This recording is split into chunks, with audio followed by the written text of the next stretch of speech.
Bismillahirrahmanirrahim. Now on the hadith, on narrations from the prophets, on the issue of the word Darab, as found in Surah An-Nisa, verse 34. Then we'll look at some traditions from the prophets. There's one famous tradition Rasulullah once said, when it was narrated by Muawiyah.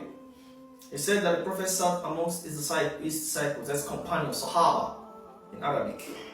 That when he was saying, one of them asked him, Ya Rasulullah, how do we treat our women? When some of them beat our women, they beat our women. The Darab, they say, they beat them. Now the Prophet said to them, jokingly but with wisdom, and said, how can you beat your women like those slaves? Then in the evening, you go to them and tell them to open their legs for sexual intercourse. Now, this is somewhat strange. You beat your woman at the same time you come in the evening and say, let's do something. No. It looks awkward. They are not your children. Rather, they are your partner. This is how the Prophet wants to educate them, that it's not advisable to beat your wives. Now, there are some narrations, narrated by Jabir ibn Abdullah, found in Sahih Muslim, that the word Daraba in that ayah of the Quran, which is Surah An-Nisa, verse 34, that وَأَضْرِبُهُنَّ means to strike them with a small horse whip. Strike them. No. This was only the narration that was stated by Jabir ibn Abdullah. But some other great companions like Al-Ikrima, Al-Siddi, Al-Dahaka, and also Al-Ibn Abbas, which was quoted from Ali ibn Abi Talha, in narration with Sahih Bukhari and Muslim, that Prophet said, لَا تَضْرِبُوا وَجَهَا. Do not strike their face. Don't strike the wives of your wife's face. Rather, treat them kindly. But if you advise them and they do not listen, then stay away from them. Because sometimes silence can bring the emotional disturbance in women and make them realize their mistakes. So not necessarily you have to beat them. Because when you beat them, you bring yourself so low before them. But you have to control your emotion and treat them kindly and treat them with respect. Because they are not your children. They have your wives from different homes. They have different characters. So you have to try to accommodate such characters. Bring them here, and if they try to be above you, then you put them in their place. This is how to treat them.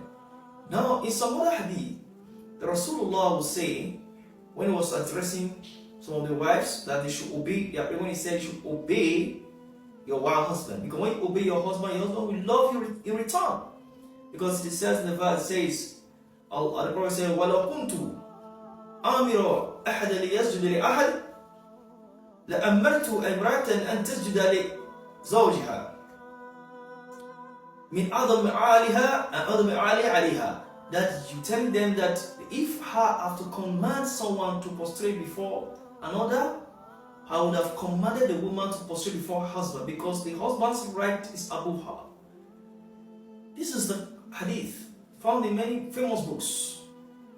And even in Ahmad ibn Hanbal in Musnad, we reported a famous hadith that the Prophet would say that a wife that refuses the husband, like the hadith says, وَإِذَا دَعَى رَجُلُ إِمْرَأَتَهُ إِلَى فَرَاشِهِ فَأَبَتْ عَلَيْهِ لَعْنَتَهَا مَلَائِكَةٌ حَتَّى تُصْبِحَ. Then he says that if a woman that is being called by her husband upon his bed and she refused, the angels will continue to curse her until the morning.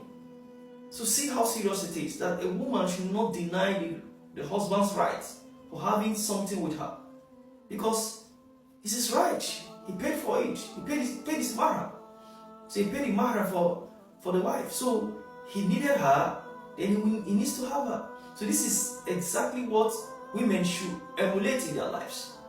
There are some great wives of the prophets. They will bring themselves down to the prophet. So, prophet, come to me.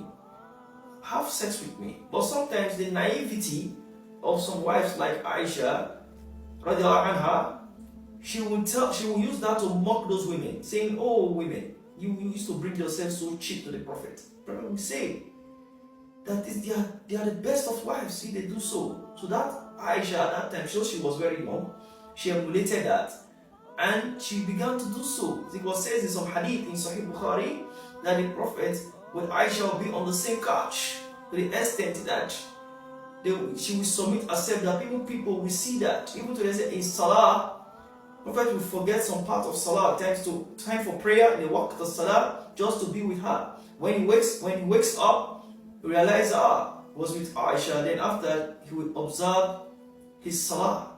So this is to show that, because Aisha emulated those women after she had mocked them.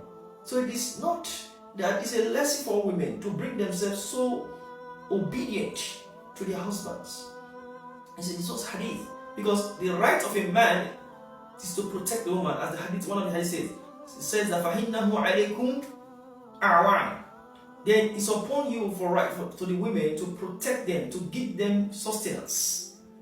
And it's upon them to also obey you. Because if they do obey you, then they will have your allegiance as a man. Because when a woman obeys a man, in return, the man shows the woman's love. Because if you don't obey a man, if you disrespect your man will never show you love. This is how it plays. So it's an equation that we need to solve. Couples need to solve it. So that we need to respect the man. Then the man have to what? Reciprocate love to the woman. That's how it is. So we thank you, brothers and sisters, for this episode. Come to the next episode for more exciting information. Thank you, brothers and sisters. My name is Sadiq on this platform, Become Islam. Thank you.